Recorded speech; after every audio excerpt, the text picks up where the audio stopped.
আলহামদুলিল্লাহ, আমরা সর্বপ্রথম শুকরিয়া আদায় করছি আমাদের মহান মালিক আল্লাহ তাআলার দরবারে, যেই আল্লাহ আমাদেরকে এক স্বৈরাচার মুক্ত, ফ্যাসিস্ট শেখ হাসিনা মুক্ত এক বাংলাদেশে আল্লাহ তাআলার দ্বীনি কিছু কথা বলা ও শোনার তৌফিক দান করেছেন। এই জন্য আমরা সকলেই অন্তরের অন্তরস্থল থেকে শুকরিয়া তান পাঠ করি আলহামদুলিল্লাহ।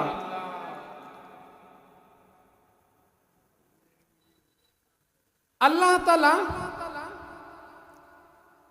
এই যে আমাদের বাংলাদেশ প্রায় 16টা বছর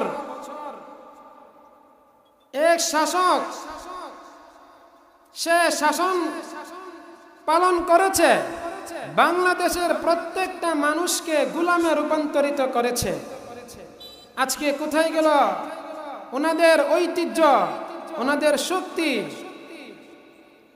ওনারা চেয়েছিল আলেম ওলামাদেরকে জেলে বন্দি রেখে আলেম ওলামাদেরকে নির্যাতন করে ওনারা দেশকে আরো শক্তিশালী করবেন।